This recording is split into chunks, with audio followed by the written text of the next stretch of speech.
واقعات موجود ہیں جو آقا جی کے سچے غلام بنے ہیں.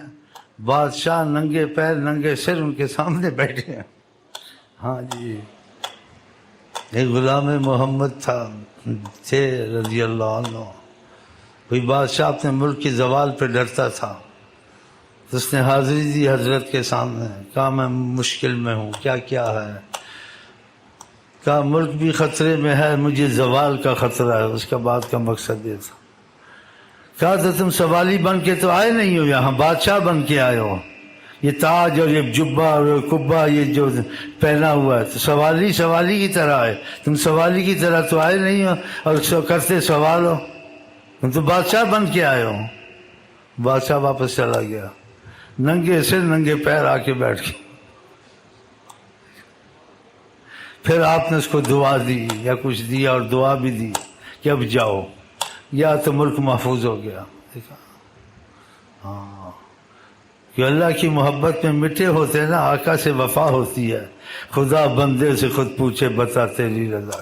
تو ہمارے تمہارے لیے دروازہ بند ہے، ہمارے تمہارے لیے ہم بنتے نہیں نا، بنتے نہیں ہیں. اللہ تعالیٰ کرے ہم آقا کے بن جائیں تو ہر عزت حاصل ہو جائے. ہاں، ہر کام بن جائے. ہاں، کہ خدا نے ان کو رحمت والا بھیجا ہے، ہر مصیبت سے تم کو نکال سکتے ہیں. تمہیں ملک کی مصیبت ہے، تمہیں بیماری کی مصیبت ہے، تمہیں دشمنوں کی مصیبت ہے، آخرت کی مصیبت، ہر مصیبت سے وہ نکالنے والے ہیں. تو اللہ تعالیٰ کرے ہم یہ سنتے ہمیں احساس پیدا ہو جائے اور ہم ان کے ساتھ سچے ہو جائیں، ان کی باتیں مانیں، ان کی تربیت کو قبول کریں. نمازوں کو جیسے وہ چاہتے تھے جماعتوں سے پڑھیں. ہاں جی، ان پہ کثرت سے درود پڑھیں کہ آپ نے کہا جو زیادہ درود پڑھے گا میرے قریب زیادہ ہوگا. یہ مفہوم ہے. تو خدا توفیق دے ہم کو آپ کو. سے بانے غلام محمد، جو دل سے بانے غلام محمد، جہاں بھر میں پھر اس کی توقیر دیکھی، جہاں بھر میں پھر ان کی توقیر دیکھی. محمد محمد ہر پل جہاں پہ محمد محمد ہر پل جہاں پہ، وہاں رحمتوں کی جاگیر دیکھی، وہاں رحمتوں کی جاگیر دیکھی. ابھی آپ جس رات پیدا ہوئے تھے دنیا میں رحمت شروع ہو گئی تھی. جادوؤں کو زور ٹوٹ گیا، جنات پریشان، شیطان پریشان، کیسر و کسرا کے بنیادیں ہل گئیں، ان کے کنگرے گر گئے محلات. ماشاء اللہ، پیدا ہوتے ہی دنیا میں رحمت شروع ہو گئی. جس رات پیدا ہوئے یہ واقعات ہوئے ہیں. پوچھو علماء سے، آپ کو بتائیں کہ واقعہ ہوئے ہیں. بڑے بڑے معتبر علماء نے سند کے ساتھ ذکر کیے ہیں. اس جس رات پیدا ہوئے تھے تشریف لائے تھے تو ایسی رحمت آئی کہ مصیبتیں دور ہونے لگ گئی. سبحان اللہ. کیسر و کسرا کے کنگرے گرے، سر پہاڑوں میں شیطان چھپانے لگا. اللہ ستار ہے، غفار ہے. لیکن نبی کے حق میں گستاخی والے کے لیے اللہ نے اپنی ستاری غفاری کی رحمت ہٹا دی. قرآن میں جس نے بے ادبی کی تھی نبی صلی اللہ علیہ وسلم سے، مذاق کی صورت میں بات کی، سورۃ نور میں واقعہ ہے، خدا نے اس کی بہت تحقیر کی، اس کی پردہ ہٹا دیا. کہا یہ آدمی عزت والا بتاتا اپنے کو، میں مال والا ہوں، میں اولاد والا ہوں، میں عزت والا ہوں. تو خدا نے کہا اس میں 10 عیب ہیں. اس عیبوں میں سے ایک عیب خدا نے کہا زنیم، یہ زنا کی اولاد ہے. دیکھا، اور لاکھ گناہ کرے کچھ کرے آقا کی توقیر کرتا ہے، خدا اس کی پردہ پوشی کرتا ہے. 100 قتل بھی ہے تو معافی میں آ جاتا ہے. ہے جی، سبحان اللہ. ساری عمر سے عورت نے گناہ کیے، پیشہ ور تھی، کتے کو پانی پلایا، خدا نے معافی دی، ستاری غفاری رکھی اپنی. لیکن جو حضرت محمد کا گستاخ ہے اس کے لیے ستاری غفاری نہیں ہے. بڑا احتیاط کرنا چاہیے، بہت احتیاط کرنا چاہیے. تو اللہ تعالیٰ کرے ہمارے دل میں ان کی عظمت اور محبت اترے انشاءاللہ. وسیلہ محمد مانے نہ جو یہ وسیلہ محمد مانے نہ جو یہ زمانے میں پھر اس کی تحقیر دیکھی زمانے میں پھر اس کی تحقیر دیکھی ایک عالم تھا نبی کریم کے وقت میں، اس نے جرت کی گستاخانہ کلام کہہ کے اپنے پر خود مصیبت لائے. آپ سے کچھ بات چیت، پھر آپ نے کہا ہم میں سے جو سچا نہ ہو خدا کرے پیاسا مرے رلتا مرے در پدر، ایسے کچھ ایسی باتیں کی. آقا تو ایسے نہیں کہنے والے، کہ تم جو کہتے ہو پھر ایسے ہی ہو. ایسے ہوا شام کے ملکوں میں پیاسا اور خوار ہو کے مرا وہ. زمانے میں اس کی وہ عالم، زمانے میں اس کی تحقیر دیکھی. وسیلہ محمد مانے نہ جو یہ اور لاکھ بدکار ہو، خدا نے اس کی پردہ پوشی کی. خدا نے، حالانکہ غیر امت رسول میں سے تھا، وہ ایک معتبر کتابوں میں ہے. ہاں جی، اس کے نام میں بھول گیا، لیکن کتابوں کا حوالہ میں دیتا آپ کو. وہ تورات، انجیل، موسیٰ، عیسیٰ علیہ السلام کی قوم میں سے تھا.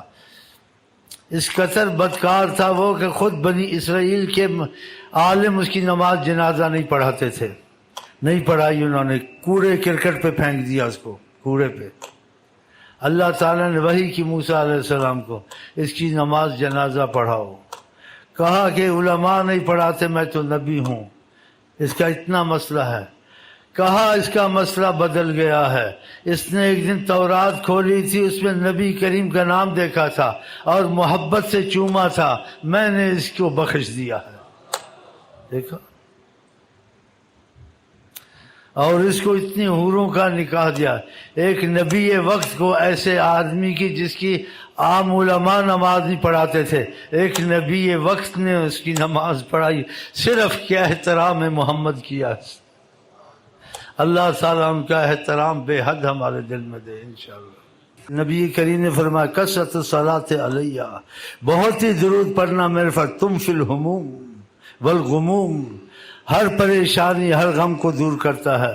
وتکثر الارزاق، اور رزق کو کھینچتا ہے.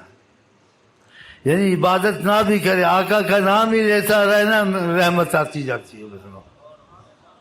ایک صحابی کو بہت درود کا کہا، اس نے مان لیا کہ پڑھوں گا. آپ نے کہا تکفا ہمک و یغفر ذنبک، جو بھی تیرا پریشانی ہوگی خدا دور کرے. کسی قسم کی تکفا ہمک، جس چیز کا بھی تجھ کو غم ہوگا وہ ہٹے گا. یغفر ذنبک، اور اگر تیرے سے گناہ ہے اس کی سزا نہیں ہوگی، معافی ہی ملتی رہے گی. کیا چاہیے تم کو؟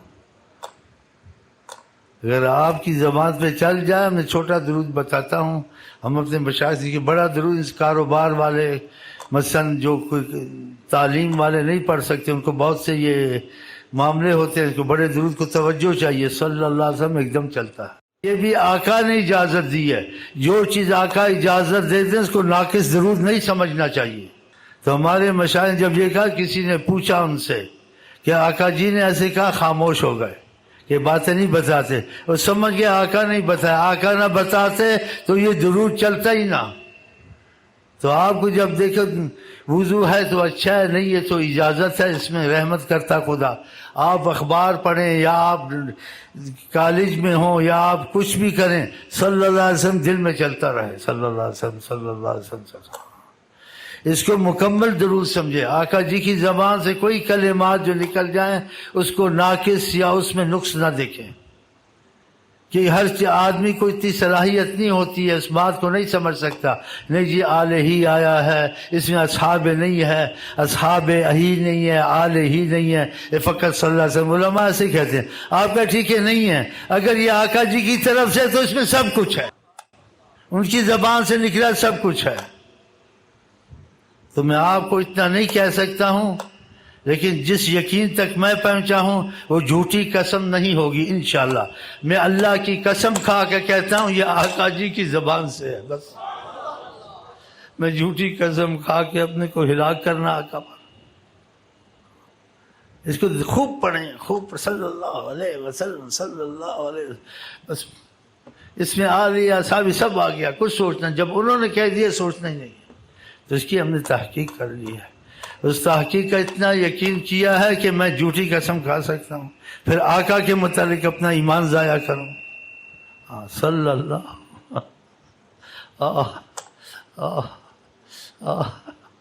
ان کے نام سے خدا ایک دم راضی ہو جاتا ہے۔ آپ نے درود پڑھا، توبہ بھی نہیں کی، راضی ہو گیا۔ آپ نے کوئی تھوڑے کہ توبہ ہے، آپ نے صلی اللہ علیہ وسلم قرآن کے لئے رحمت، بغیر توبہ کے لئے رحمت، کیا تم کو چاہیے؟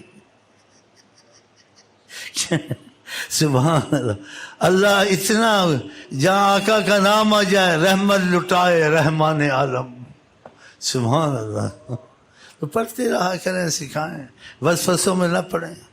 طریقت کے بعد چیزیں راز ہوتی ہیں، جب آپ کو فائدہ نظر آتا ہے تو آپ کو دلیل کی ضرورت نہیں ہے انشاءاللہ۔ تو یہ صلی اللہ علیہ وسلم بہت پڑھا کریں، اور اگر وقت نکلے آپ کوئی کام نہیں ہے تو اس وقت افضل ہے درود ابراہیمیہ پڑھیں، نماز والا درود تا درود لکھی، باقی درودوں کو چھوڑ دیں۔ ہاں وہ کبھی برکت کے لیے پڑھ لیا، زیادہ وہی درود اچھا ہے جو نبی کی زبان سے نکلا ہے، ان کی زبان پاک سے نکلا ہے۔ آدم ان کا نام محمد میں تاثیر دیکھیے، نام محمد۔ دیکھو مدینہ شریف میں کوئی جیل میں پھنس گیا، ایک آدمی تھا، اس کو نبی سے کچھ لگاؤ تھا، محبت کا۔ اس نے سارے جیلیوں کو بولا بھائی ہم دروشی پڑھو، کچھ اللہ آسان کرے، ہم کو جیل میں ڈال دیا، اب یہ پاکستان ہندوستان کہیں بھیجیں گے ہم کو، نہ ہمارے پاس پاسپورٹ نہ اقامہ، پتہ نہیں کہاں دھکے کھائیں گے۔ وہ جیلی اچھے تھے، پاکستانیوں کو اکثر محبت ہے آقا کی، اور سارے وضو کر کے بیٹھ گئے، ساری رات دروشی پڑھتے رہے۔ صبح کو اتفاق ہوا، شہر کا کوئی بڑا آ گیا چکر لگانے، اس نے دیکھا کہ یہ کون ہے، انہوں نے کہا یہ سفر کرانا، یہ بغیر ٹکٹ کے گھسے ہوئے، بغیر پاسپورٹ، بغیر یہ منحوس۔ اس نے کہا غریب لوگ ہیں، ان کو چھوڑ دو، ان سے کیا لینا، سب کو چھڑا کے چلا گیا۔ یہ تو ادھر ہوا جو مدینہ۔ ایک ہمارے ساتھ کراچی میں ہوا، اس چور کو پکڑا، آغا خانی کی چوری کر رہا تھا، بڑا مار رہے تھے۔ میں نے کہا میں ہی رحم کروں اس پر، میں چلا گیا اوپر سے اتر کر مکان سے، اس کے نیچے گلی میں اس کو پٹھان مار رہا تھا، اور تم کو آغا خانی کی چوری کی آغا خانی کے حوالے کریں۔ میں نے کہا تو درود شریف نہ چھوڑ، اور آئندہ بھی پڑھتے رہنا، اور ایسا کام نہیں کرنا چاہیے۔ اب تو درود شریف نہ چھوڑ، اللہ تجھے بچا دے گا، اور یقین کر۔ پھر اس نے مجھے جو مدینے کا واقعہ تھا سنایا، اس کا ایمان مدینہ، وہ صلی اللہ علیہ وسلم دبا دب پڑھتا رہا۔ تو وہ پٹھان اور غصے میں آ گیا، بولتا ہے اب درود شریف پڑھتا ہے، چوری بھی کرتا ہے، درود شریف بھی پڑھتا ہے، یہ دونوں کام کرتا ہے۔ پھر آغا خانی اس کے حوالے کیا، آغا خانی بولتا ہے بیچارے کو چھوڑ دو، کیا اس کو کریں گے، مار کے کوڑے، چھوٹ گیا جی۔ تو درود شریف آپ کو ہر مصیبت سے چھڑا دے گا، اور اگر بہت پڑھا تو آقا جی نے رحمت نظر کی تو آپ صحابی بھی بن جائیں گے، اولیاء اللہ بھی بن جائیں گے، اور آپ کی تربیت وہ خود کریں گے۔ اولیاء اللہ کے جو کثرت سے درود پڑھے، نبی کریم ڈائریکٹ اس کی تربیت خود کرتے ہیں۔ نبی کریم کسی سے کسی کو لے سکتے ہیں، نبی کریم کے ماتحت کوئی نہیں لے سکتا، صحیح سے وہاں۔ ہاں یہ آپ بہت اس دروشی کی قدر کریں، یہ ایسا وظیفہ ہے کہ خدا خود اس وظیفے کو پڑھتا ہے، خود خدا کا یہی ہے کام، صلی علی محمد ان اللہ و ملائکتہ یصلون علی النبی۔ اللہ درود پڑھتا ہے، اس کے فرشتے درود پڑھتے ہیں، قرآن کا مفہوم ہے۔ تم ایمان والے ہو تو تم بھی پڑھو، ایمان والا درود پڑھتا ہے، مطلب ہے جس میں ایمان نہیں ہوتا وہ درود کو کم پڑھتا ہے، پڑھ ہی نہیں سکتا۔ تو ایمان کا لفظ خدا نے کہا، ان اللہ و ملائکتہ، اللہ تعالیٰ، و ملائکتہ، اس کے فرشتے، یصلون علی النبی، وہ درود پڑھتے ہیں حضرت محمد ظفر۔ یا ایھا الذین آمنوا، ایمان والوں کو کہا ہے کہ ایمان والے درود پڑھتے ہیں اور نہیں چھوڑتے۔ یا ایھا الذین آمنوا، اے ایمان والے تم بھی درود پڑھو جیسے اللہ نے پڑھا ہے۔ اللہ نے خود اس کام کو شروع کیا ہے، اور فرشتوں کو بھی کہا تم بھی کرو۔ اور ہم کو تم کو کہ ایمان والے بنو اور درود پڑھو، تو انشاءاللہ درود پڑھتے پڑھتے ہم لوگ ختم ہوں گے۔ اب میں بھائی بند کرتا ہوں، باتیں ابھی بہت آ رہی ہیں تو اتنی کافی ہیں، ٹھیک ہے؟ ہم آپ کو کہتے ہیں آئی لو یو کے ساتھ السلام علیکم ورحمۃ اللہ وبرکاتہ۔ آپ کیا کہتے ہیں؟ چلو۔